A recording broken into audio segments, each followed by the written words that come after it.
Hello everyone, welcome to Crypto TV. Crypto world से जुड़े latest update के साथ मैं संदीप कसालकर आप सभी का स्वागत करता हूं। सबसे पहले क्रिप्टो टीवी के सभी दर्शकों को होली की बहुत बहुत शुभकामनाएं।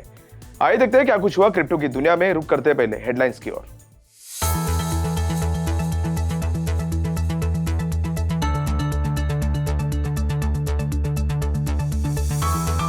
फेड के रेट में बढ़ोतरी के बाद क्रिप्टो करेंसी में देखी उछाल, $41,000 से ऊपर दिखा बिटकॉइन। ETH स्टेकिंग ने इंसेप्शन के बाद से देखा अपना सबसे बड़ा वन डे स्पाइक। Amazon ने मेटावर्स के फीचर वाले गेम को किया लॉन्च। टेरा फाउंडर ने रिजर्व के लिए बनाई बिटकॉइन के $10 बिलियन खरीदने की योजना। बाइनांस ब्राजील में खरीदेगा बैंक्स और payment processor. European union regulators ने चेतावनी देते हुए कहा, क्रिप्टो में अपना सारा पैसा खोने के लिए रहे तैयार। रिपल ने अपनी इकोसिस्टम को डेवलप करने के लिए प्लेज किए $800 मिलियन के XRP tokens. Licence Formula 1 Ethereum NFT game ने की बंद करने की घोषणा। इकोनेक्स ने बाइनांस यूके के पूर्व प्रमुख को CEO के रूप में किया नामित। फेडरल रिजर्व के रेट मूव पर अनसर्टेनिटी बढ़ोतरी के बाद समाप्त हो गई। हालांकि कच्चे तेल की कीमत के दृष्टिकोण पर चिंताओं पर लाभ सीमित था। ऐसे में क्रिप्टो करेंसीज में गेन के बीच बिटकॉइन को $41,000 से ऊपर ट्रेड करते हुए देखा गया।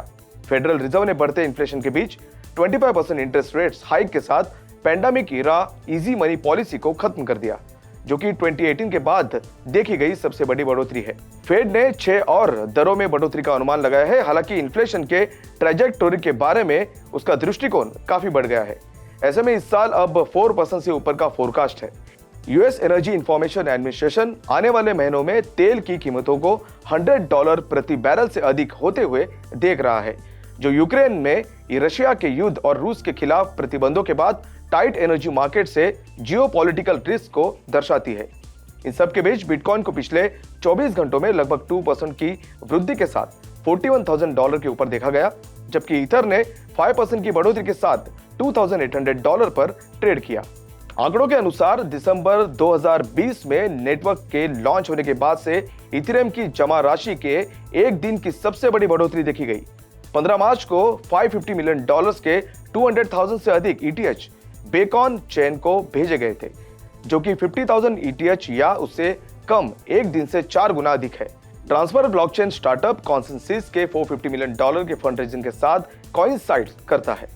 कॉन्सेंसस, जिसका मूल्यांकन अपने लेटेस्ट राउंड की फंडिंग में $7 बिलियन था, उसने कहा था कि इनकम को ETH में कन्वर्ट किया जाएगा, जिसका इस्तेमाल स्टेकिंग और डिफाई के लिए किया जाएगा।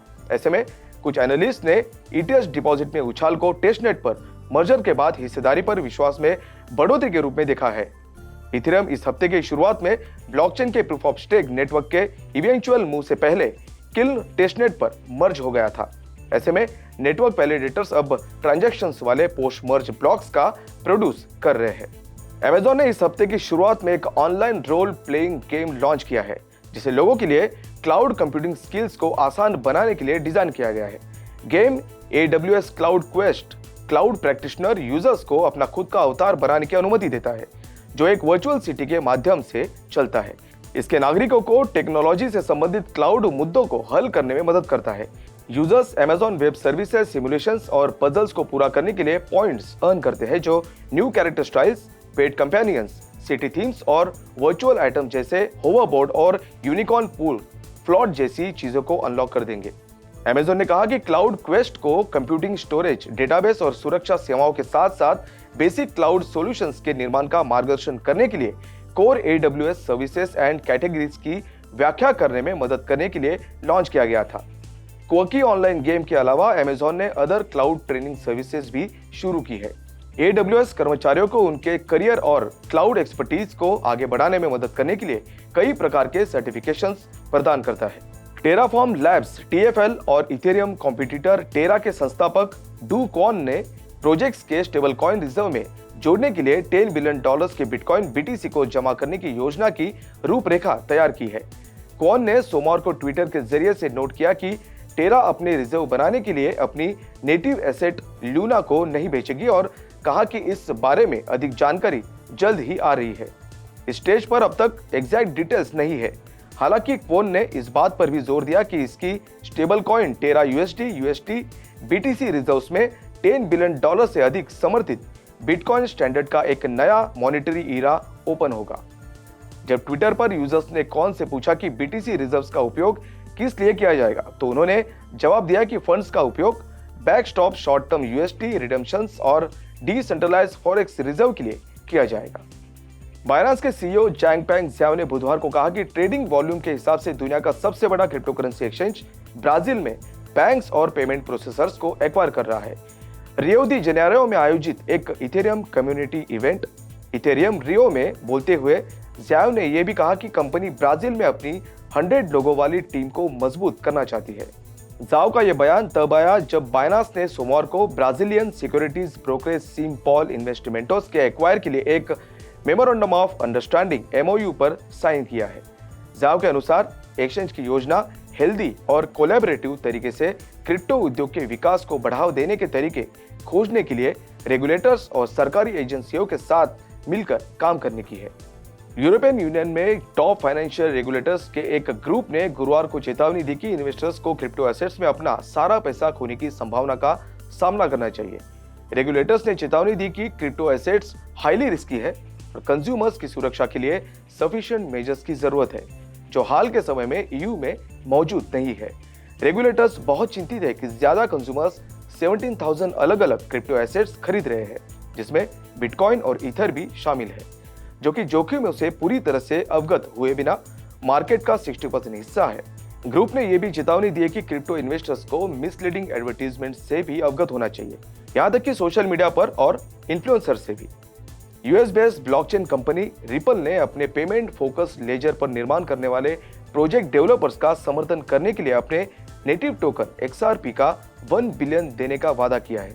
अपने इकोसिस्टम को डेवलप करने के लिए अपने एक्टिव डेडिकेशन के हिस्से के रूप में रिपल नेटिव डेवलपर्स को लगभग $800 मिलियन का अनुदान देगा, जो कि अगले 10 से 20 वर्षों में फंड्स को वितरित किया जाएगा।